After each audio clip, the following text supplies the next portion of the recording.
पिछले लेक्चर में हमने एक प्रॉब्लम सॉल्व किया जिसमें मोर सर्किल को इस्तेमाल करते हुए मैक्सिमम नॉर्मल स्ट्रेसेस और मैक्सिमम शेयर स्ट्रेसेस मालूम की। चलिए हम एक और प्रॉब्लम सॉल्व करते हैं, इससे हमें मोर सर्किल के बारे में मज़ीद एतमाद मिलेगा। तो प्रॉब्लम ये है कि for the given state of plane stress using Mohr circles determine, तो ये हमारा पॉइंट है जो proper X Y axis system के तहत आपको शो किया हुआ है, और इसमें हमने मालूम करना है कि प्रिंसिपल स्ट्रेसेस और मैक्सिमम शेयर स्ट्रेस क्या हैं। ये तो एक चीज़ हो गई, और दूसरा ये कि state of stress on the plane which is cut 25 degrees to horizontal plane, जो कि आपके सामने शो हो रही है कि ये हॉरिजॉन्टल प्लेन है और उससे 25 डिग्री पे जो प्लेन अगर काटी जाए तो उस सरफेस पर क्या स्टेट ऑफ स्ट्रेस होगी। इसको आप यूँ भी कर सकते हैं कि हमने इस पॉइंट को लेट से क्लॉकवाइज 25 डिग्री रोटेट कर दिया है।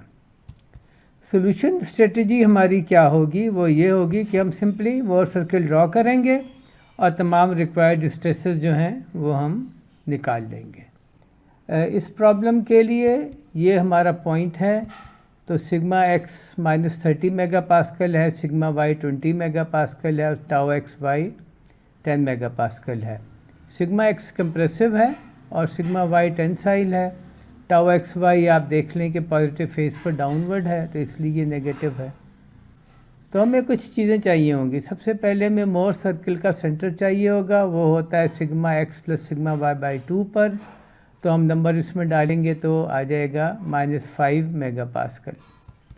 रेडियस हमें चाहिए होता है, तो हम इसमें रिक्वायर्ड नंबर जब डालेंगे तो ये होगा -25 स्क्वायर प्लस -10 स्क्वायर। ये कैलकुलेशन हम करेंगे तो आएगा रेडियस 26.9 मेगा पास्कल। अब हम इस पोजीशन में है कि मोर सर्किल ड्रॉ करें। ये कंप्लीट मोर सर्किल आपके सामने है, मगर ये डेवलप हुआ है आहिस्ता आहिस्ता। सबसे पहले सिग्मा और टाउ एक्सिस सिस्टम ड्रॉ कर लिए गए, फिर -5 MPa पॉइंट आइडेंटिफाई कर लिया गया। चूँकि आर की वैल्यू हमने कैलकुलेट की हुई है 26.9, तो -5 को सेंटर रख के 26.9 मेगा पास्कल रेडियस का एक कंप्लीट सर्किल ड्रॉ कर लिया, और यही हमारा मोर सर्किल है। मेरी तो आपको ये रिकमेंडेशन होगी कि आप इसको प्रॉपर ग्राफ पेपर पर ड्रॉ करें, ताकि आप ग्राफ पेपर से डायरेक्ट वैल्यू पिक कर सकें। तो यहाँ से हम जो पॉइंट पिक करेंगे उसमें सबसे पहले सिग्मा P1, जो कि सिग्मा एक्सिस पर जो मैक्सिमम पॉजिटिव वैल्यू है वो होगी।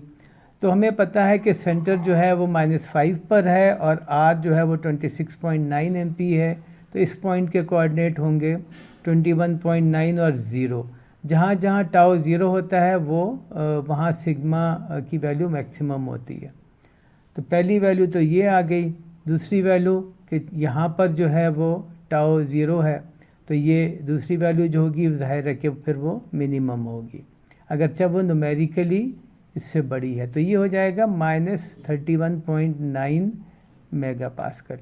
यहीं से ही हम देख लेते हैं कि टाउ मैक्स की क्या वैल्यू है। टाउ मैक्स की वैल्यू एक्चुअली आर की वैल्यू होती है, तो वो 26.9 मेगा पास्कल है। हम चाहें तो उसको यहाँ से भी पिक कर सकते हैं और यहाँ से भी पिक कर सकते हैं। हमें ये मुख्तलिफ एंगल्स चाहिए होंगे। सबसे पहले हमें ये एंगल चाहिए होगा जो थीटा = 0, जो कि ये एक्स पॉइंट है और ये वाई पॉइंट है। तो थीटा = 0 से P2 और P1 का जो एंगुलर डिस्टेंस है हमें वो चाहिए होगा। तो ये हम कैलकुलेट कर लेंगे। वो इस तरह कैलकुलेट कर लेंगे कि हमें अगर हम ट्राइंगल देखें, ये वाली ट्राइंगल, उसमें ये डिस्टेंस जो है वो 10 है और ये डिस्टेंस जो है वो 25 है। आप इसके कोऑर्डिनेट से ये फ़ौरन अंदाज़ा लगा सकते हैं। तो tan 2 थीटा p, अगर इसको हम नाम फ़िलहाल 2 थीटा p का दे दें, जबकि ये एक्चुअली 2 थीटा p2 है, तो वो 10/25 = 0.4 होगा और 2 थीटा p जो है वो 21.8 होगा और थीटा p जो है वो 10.9 होगा। तो P1 और P2 में आपस में मोर सर्किल पर 180 डिग्री का एंगल है और एक्चुअल पॉइंट पर 90 डिग्री का एंगल है, तो हम यहाँ से 2 थीटा P1 या थीटा P1 भी आराम से निकाल सकते हैं। एंगल की डायरेक्शन भी आप देख लीजिए, ये काउंटर क्लॉकवाइज है और ये एंगल जो है वो क्लॉकवाइज है। तो थीटा P1 होगा 79.1 डिग्री, मैंने क्लॉकवाइज यहाँ लिख दिया है। और आप चाहें तो यहाँ से या यहाँ से या यहाँ से थीटा मैक्स का एंगल भी निकाल सकते हैं। तो हमने थीटा एस नाम दे के यहाँ से एंगल निकाल लिया है। हमें पता है ये एंगल 90 डिग्री है, हमें पता है कि ये एंगल जो है ये 21.8 डिग्री है। चूँकि ये मोर सर्कल पर है, उसको हम आधा करेंगे तो वो 55.9 degree counter clockwise theta equal to 0 से हमें थीटा एस की एंगुलर डिस्टेंस पता चल जाएगा।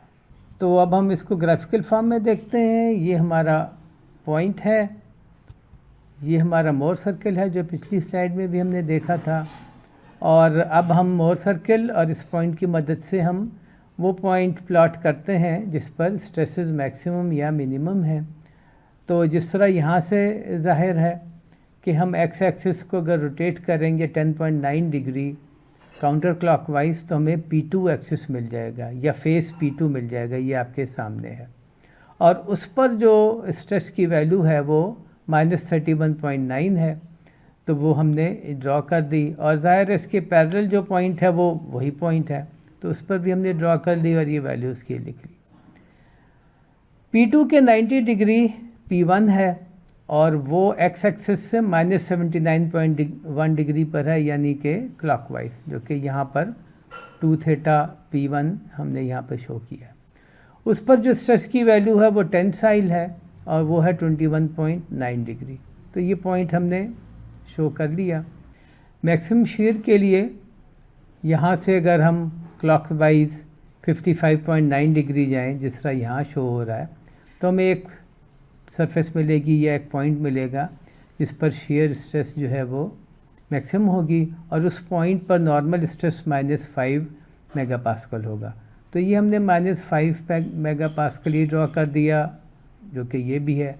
बल्कि ये -5 जो है वो हर पॉइंट पर होगी, क्योंकि अगर आप देखें अगला पॉइंट जो 90 डिग्री पर है वो ये है और जिसकी सरफेस ये है। और हम ड्रॉ करेंगे 26.9 shear स्ट्रेस, और ये इसकी यहाँ से अगर आप देखें तो ये वो shear स्ट्रेस होगी जो कि काउंटर क्लॉकवाइज मोमेंट देगी।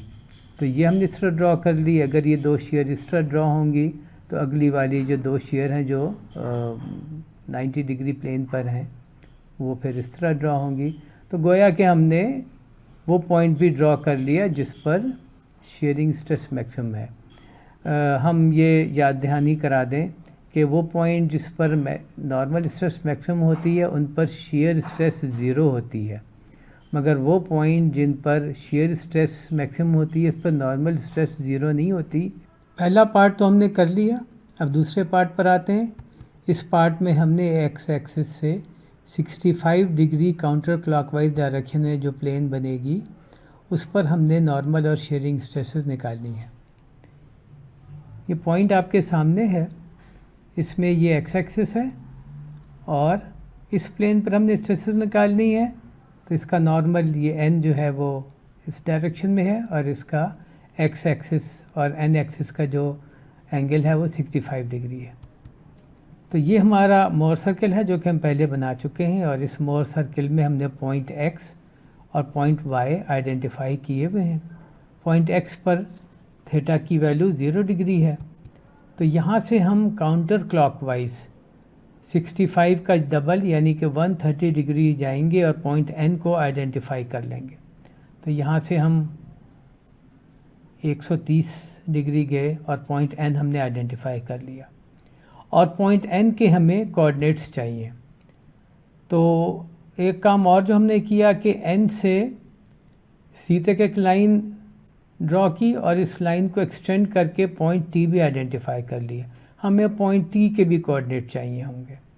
अब कोऑर्डिनेट कैलकुलेट करने के लिए हमने ये ट्रायंगल जो है वो आइडेंटिफाई कर ली और इस ट्रायंगल में इस लेंथ यानी कि सी एन की लेंथ जो है वो 26.9 है। अगर आपने ग्राफ पेपर पर मोर सर्कल बनाया हुआ है तो आपको कोई फिक्र करने की ज़रूरत नहीं है। आप सीधा सीधा इस पॉइंट के कोऑर्डिनेट अपने ग्राफ पेपर से निकाल सकते हैं। और अगर आपने ये नहीं किया हुआ और अप्रॉक्सीमेट मोर सर्किल बनाया हुआ है तो आपको थोड़ी सी ट्रिग्नोमेट्री इन्वॉल्व करनी पड़ेगी, क्योंकि हमें n और t के कोऑर्डिनेट्स के लिए ये डिस्टेंस और ये डिस्टेंस चाहिए होंगे। तो हम आइडेंटिफाई करते हैं कि इस राइट एंगल ट्राइंगल में जो ये एंगल है ये 18.2 डिग्री है, ये एंगल 130 है, ये एंगल 21.8 है, ये एंगल 90 है, तो जो बाकी बचा वो ये है, वो 18.2 है। तो हम CD की लेंथ कैलकुलेट कर सकते हैं 26.9 कोसाइन 18.2 और ये 25.6 आ जाएगा। तो ये इसका जो है वो इस पॉइंट का टाउ कोऑर्डिनेट है। ND हम निकाल सकते हैं, ND जो है वो ये डिस्टेंस है और ये है 26.9 साइन 18.2 और ये 18.4 है। तो ये हमारा सेंटर है, सेंटर से ये डिस्टेंस जो है वो 8.4 है, मगर हमारा ओरिजिन यहाँ पर है, ओरिजिन सेंटर के दरमियान जो डिस्टेंस है वो -5 है। तो जो कोऑर्डिनेट होगा n का वो होगा 3.4 और 25.6 मेगापास्कल। इसी तरह हम यहाँ पर एक ट्रायंगल बना के और हम पॉइंट T के कोऑर्डिनेट्स भी निकाल सकते हैं। वो अगर आप करें तो पॉइंट T के कोऑर्डिनेट्स होंगे -13.4 और -25.6 मेगापास्कल। अब हम अपने पॉइंट को ग्राफिकली देखते हैं। ये हमारा ओरिजिनल पॉइंट है और ये हमारा मोर सर्कल है, उस पर हमने पॉइंट N और T और उनके कोऑर्डिनेट्स जो हैं वो पता कर लिए हैं। और इसको हम प्लॉट इस तरह करेंगे कि हम x एक्सिस से 65 डिग्री का एंगल लेंगे, या यूँ समझें कि आप इस पॉइंट को 65 डिग्री काउंटर क्लॉकवाइज रोटेट कर लेंगे। जब आपने रोटेट किया तो एक ये प्लेन है, ये प्लेन n है और n ये प्लेन भी है। तो n के कोऑर्डिनेट्स हैं 3.4 और 25.6 दोनों पॉजिटिव। तो 3.4 का तो ये जो सिग्मा है ये नॉर्मल स्ट्रेस हो गई टेंसाइल, और जो शेयरिंग स्ट्रेस है 25.6 वो है, इसकी डायरेक्शन ये होगी कि जिस तरह उसने इस पॉइंट को काउंटर क्लॉकवाइज मोमेंट दी है, तो ये डायरेक्शन ये हो गई और यहाँ पर ये डायरेक्शन ये हो गई। पॉइंट T के कोऑर्डिनेट्स भी आपको पता है -13.4 और -25.6, जिसका मतलब है यहाँ पे जो नॉर्मल स्ट्रेस है वो कंप्रेसिव है, तो यहाँ पे भी कंप्रेसिव है, और ये वाली जो शेयरिंग स्ट्रेस है ये क्लॉकवाइज मोमेंट देगी। तो ये हमने इस तरह ड्रॉ कर ली, और वैसे भी अगर आप देखें तो ये लॉजिकली भी इस तरह ही ड्रॉ होनी थी। Thank you very much. उम्मीद है आपको ये लेक्चर पसंद आया होगा।